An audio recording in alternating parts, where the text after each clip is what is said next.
Assalamualaikum warahmatullahi wabarakatuh. Selamat pagi kawan-kawan. Terima kasih telah belajar bersama saya dalam tutorial analisis SPSS for basic user untuk pengguna yang masih basic. Pada video pertama ini saya akan mengenalkan kepada kawan-kawan semua sekilas mengenai SPSS. Outline pada video kali ini yang pertama sekilas mengenai SPSS, hubungan SPSS dengan statistik, jenis data dalam statistik, pengguna SPSS, fitur tutorial SPSS. SPSS atau Statistical Product and Service Solution adalah sebuah program aplikasi yang memiliki kemampuan analisis statistik cukup tinggi serta sistem manajemen data pada lingkungan grafis dengan menggunakan menu-menu deskriptif dan kotak-kotak dialog yang sederhana sehingga mudah untuk dipahami cara pengoperasionalannya. Hubungan SPSS dengan statistik, pada dasarnya statistika adalah ilmu yang berkaitan dengan kegiatan mengumpulkan, menata, menyajikan, menganalisis, dan menginterpretasikan data menjadi informasi untuk membantu pengambilan keputusan yang efektif. SPSS digunakan untuk mempermudah kita dalam mengolah data sehingga data yang kita punyai bisa menjadi data yang mudah dibaca. Jadi kawan-kawan sekalian, SPSS adalah software yang berfungsi untuk mengolah data atau menganalisis data sehingga data lebih mudah kita baca atau kita gunakan dan dapat berguna untuk menyelesaikan permasalahan yang kita miliki. Jadi dengan data yang cukup banyak, SPSS dapat dengan mudah mengolah data tersebut sesuai dengan kebutuhan kita atau kepentingan kita. Jenis data dalam SPSS atau dalam statistika, yang pertama adalah data nominal. Itu data yang digunakan untuk mengklasifikasikan informasi atau data. Contohnya, data jenis kelamin, laki-laki, dan perempuan. Biasanya, saat analisis data, tipe data seperti ini dilambangkan dengan bilangan angka atau numerik. Jadi yang pertama adalah nominal. Nominal itu yaitu data kualitatif yang setara, seperti laki-laki dan perempuan. Kedua data ini adalah setara, sehingga tipe data ini adalah tipe data nominal. Pada dalam software SPSS, karena SPSS tidak dapat membaca data kualitatif atau data yang berbentuk kata atau kalimat, maka data nominal ini atau data kualitatif ini harus dikodingkan atau dikodekan. Harus dikodingkan atau dikodekan dengan 1 dan 2 atau angka lainnya. Lalu jenis data kedua adalah data ordinal, yaitu data yang digunakan untuk mengklasifikasikan serta memiliki tingkatan. Contoh, jabatan dalam perusahaan, karyawan, manajer, direktur utama. Misalnya, karyawan dilambangkan dengan 1, manajer dilambangkan dengan 2, dan direktur utama dilambangkan dengan 3. Pada tipe data ini, angka 1 dianggap lebih rendah dari angka 2. Bisa saja karyawan dilambangkan dengan angka 1, tetapi manajer angka 3 dan direktur utama angka 10. Artinya, tipe data ordinal ini adalah tipe data yang berjenjang, seperti tidak suka, suka, dan sangat suka. Nah, jenis data ini juga saat dimasukkan ke dalam software SPSS harus dikodingkan pula dengan coding angka seperti 1, 2, dan 3. Tetapi pada masing-masing datanya harus ada jenjangnya. Misalnya karyawan dilambangkan dengan 1, manajer dengan 2, direktur utama dengan 3. Lalu yang ketiga adalah interval. Ciri khas tipe data ini selain memiliki kemampuan untuk mengklasifikasikan dan membentuk tingkatan, serta dapat dikuantitatifkan. Nah, adalah tidak adanya nilai nol mutlak. Artinya angka nol yang digunakan bukan berarti tidak ada. Contohnya derajat suhu. Nah, tipe data interval ini adalah tipe data yang tipe data kuantitatif, tetapi tidak ada nilai mutlak di dalamnya, seperti derajat suhu. Misalnya 0 derajat Celcius itu belum tentu tidak ada nilai suhunya bisa saja 0 derajat Celcius sama dengan 32 derajat Fahrenheit. Sehingga tipe data ini adalah tipe data yang tidak memiliki nilai mutlak di dalamnya.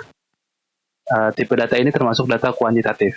Nah, yang terakhir, yang keempat adalah data rasio, yaitu data yang memiliki kemampuan dari 3 tipe data sebelumnya. Angka 0 dianggap mutlak. Contoh data berat badan, angka 0 kg berarti memang tidak ada berat badan. Data ini berlaku hukum matematis murni, seperti tambah, kurang, kali, dan bagi. Jadi data rasio ini adalah data kuantitatif murni atau data kuantitatif pada umumnya, seperti 1, 2, dan 3. Pada tipe data ini berlaku nilai matematis murni, sehingga data tersebut dapat ditambahkan, dikurangkan, dikalikan, atau dibagi. Nah, yang lalu pengguna SPSS. SPSS adalah satu program yang paling banyak digunakan untuk analisis statistika ilmu sosial.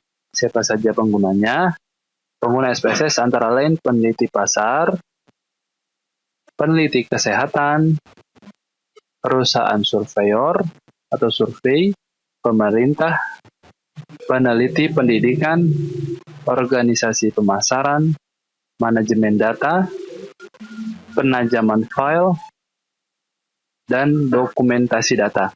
Jadi kalau kita lihat semua bidang yang menggunakan SPSS ini adalah bidang yang sering bersinggungan dengan jumlah data yang sangat banyak atau jumlah sampel yang sangat banyak, sehingga dengan menggunakan SPSS user atau pengguna dapat dengan mudah menganalisa data yang mereka miliki dan tidak membuang waktu banyak.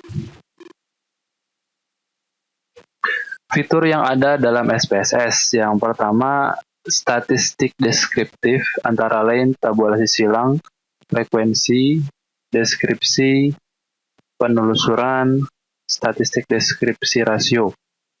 Yang kedua statistik bivariat, rata-rata, t-test, ANOVA, korelasi, bivariat parsial dan jarak, dan non-parametric test. Prediksi hasil numerik atau regresi linear, prediksi untuk mengidentifikasi kelompok, analisis faktor, analisis klaster, dan diskriminan. Ini adalah fitur-fitur dalam SPSS. Sebenarnya masih banyak fitur lain kalau kita bisa memahami software SPSS secara menyeluruh, tapi fitur ini adalah fitur yang paling banyak digunakan oleh para user dengan SPSS. Nah, pada paket tutorial ini saya akan menjelaskan kepada kawan-kawan sekalian, yaitu mengenai penjelasan SPSS atau analisis SPSS untuk pengguna dasar atau pengguna basic. Yang pertama adalah video ini, sekilas mengenai statistik dan SPSS. Yang kedua adalah pengenalan interface SPSS. Lalu yang ketiga, mengisi data view. Yang keempat, mengambil data view dari software lain. Yang kelima, jenis-jenis analisa SPSS, yaitu saya menjelaskan pada sesi ini fungsi dari analisa SPSS itu.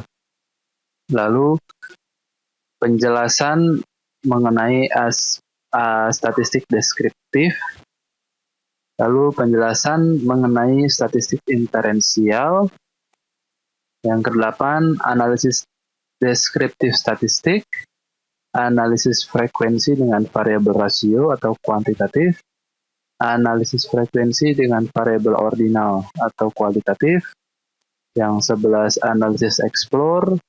Yang ke-12, analisis cross-step. Yang ke-13, uji perbedaan dengan t-test, independent variable. Yang ke-14, analisis uji perbedaan dengan t-test, dependent variable. Yang ke-15, analisis uji ANOVA. Ke-16, analisis korelasi dengan data nominal. 17, analisis korelasi dengan data rasio. 18, analisis korelasi dengan data ordinal.